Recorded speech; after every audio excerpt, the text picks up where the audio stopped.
جب کوئی دکھ اللہ کے قریب کر دے دوستوں، تہجد کا اصل مقصد یہ نہیں ہوتا کہ آپ اپنے محبوب کو مانگیں، بلکہ اللہ کو منانا ہوتا ہے، جو تہجد کا اصل مقصد ہوتا ہے۔ اگر بہترین فیصلہ چاہتے ہیں آپ اپنی زندگی میں، تو سب کچھ اپنے خدا پہ چھوڑ دیجئے۔ امید رکھنی ہو تو دوستو آسمان والے سے رکھیے۔ اگر آپ دنیا والوں سے امید رکھیں گے تو دنیا والے آپ کی بات نہیں سنیں گے، کیونکہ دنیا کسی کی بھی نہیں سنتی۔ اگر دنیا سنتی بھی ہے دنیا والے، تو وہ ایک بار یا دو بار سنتی ہے، اس کے بعد دنیا مایوس کر دیتی ہے۔ زمین والے تو تمہیں مایوس کر ہی دیں گے۔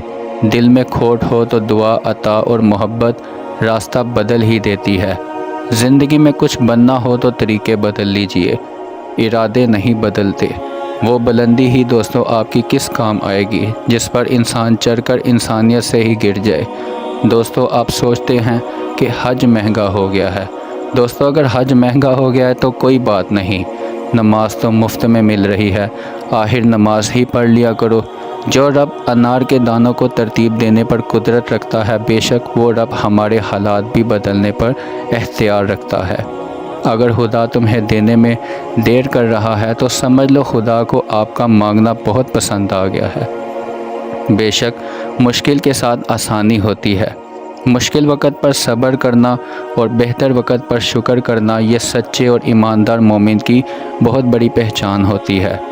یا اللہ ہم تو آزمائشوں کے قابل ہی نہیں ہیں، ہمیں بس اپنی رحمت کے خزانوں سے نواز دے۔ دوستو ٹھہرے ہوئے پانی میں بدبو پیدا ہو جاتی ہے۔ انسان کی مثال بھی ایسے ہی ہے، اسے وقت اور حالات کے ساتھ خود کو بدلتے رہنا چاہیے، ورنہ وہ اندر سے سڑنے لگتا ہے۔ دعاؤں کے رنگ نہیں ہوتے، لیکن یہ جب بھی رنگ لاتی ہیں دعائیں تو زندگی میں رنگ بھر جاتے ہیں۔ دوستو پریشان نہ ہوا کرو، اللہ نے تمہارا مستقبل تمہاری سوچ سے بھی بہتر لکھا ہے۔ بہت پریشان ہو لیکن مطمئن تو ہو اپنے رب سے کہ اللہ سب کچھ دیکھ رہا ہے۔ کسی کے راستے میں کانٹے مت بکھرایا کرو، کہیں تمہارا بھی اسی راستے میں گزر نہ ہو جائے۔ جو ہم گناہ تنہائی میں کرتے ہیں، اس گناہ کا گواہ بھی اللہ تعالیٰ خود ہوتا ہے۔ توبہ کرنا روح کا غسل ہوتا ہے، توبہ جتنی بار کی جائے روح میں نکھار پیدا ہوتا ہے۔ جو دکھ تمہیں خدا کے قریب کر دے وہ کوئی دکھ نہیں، وہ ایک نعمت ہے جو اللہ نے تمہارے مقدر میں لکھ دیا ہے، اس پر بھروسہ کیجئے۔ اس سے بہتر یقیناً تمہارے لیے کچھ نہیں ہو سکتا۔ جہاں بھی رہو مخلص ہو کر رہا کرو، کیونکہ آپ نے اللہ کو بھی ابھی جواب دینا ہے۔ بے شک ہر مشکل کے بعد آسانی ہوتی ہے۔ اگر کوئی تم سے پوچھے بتاؤ زندگی کیا ہے، ہتھیلی پر تھوڑی سی ہاک رکھنا پھر اڑا دینا۔ انسان ہر شے کے بغیر رہ سکتا ہے، مگر اللہ کی محبت کے بغیر انسان نہیں رہ سکتا۔ وہ رب آنسو بھی پڑھ سکتا ہے، بول نہیں سکتے تو رو لیا کرو۔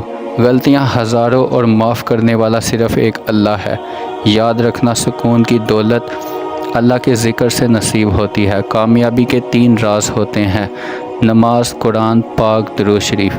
اگر مسجد کی نماز کے دوران پچھلی صف میں سے بچوں کی آواز نہ آئے تو اگلی نسل کے دین کی فکر کیا کرو۔ غلط لوگ سب کی زندگی میں آتے ہیں، لیکن سبق ہمیشہ صحیح دے کر جاتے ہیں۔ اگر اللہ پہ یقین ہو تو آنے والی مشکل بھی حل لے کر آتی ہے۔ اگر دل میں تکلیف ہو تو سب سے بہترین جگہ سکون کا سجدہ ہوتا ہے۔ اس دنیا میں اکیلے رہنا، اکیلے لڑنا، اکیلے جینا بھی سیکھیے۔ دنیا کسی کی نہیں ہے۔ منافقت کی ہمدردی دشمن کی تلوار سے بھی زیادہ خطرناک ہے۔ ہر شخص سچا دوست تلاش کرتا ہے، مگر خود سچا دوست بننے کی کوشش وہ نہیں کرتا۔ میں نے اگر غلطی کی تو اس پاک رب نے پردہ بھی ڈالا، میں نے اگر سجدہ کیا تو اس پاک رب نے میرا سجدہ بھی تھام لیا۔ دوسروں کے ساتھ زیادہ تو وہ نیک سلوک کرتے ہیں جو خود بھی مشکل وقت میں سے گزر چکے ہوتے ہیں۔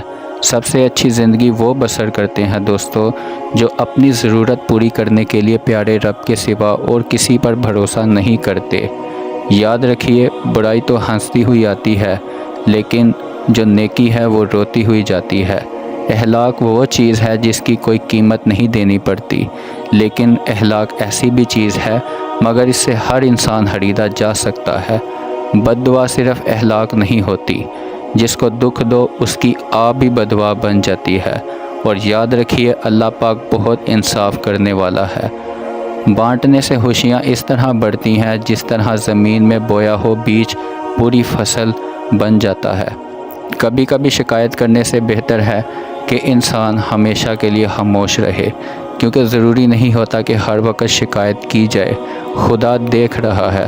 آپ کا دل جب رب کو شکایت کر دے تو دنیا کی ضرورت نہیں پڑتی، کیونکہ جب فرق نہیں پڑتا تو شکایت بھی کیسی۔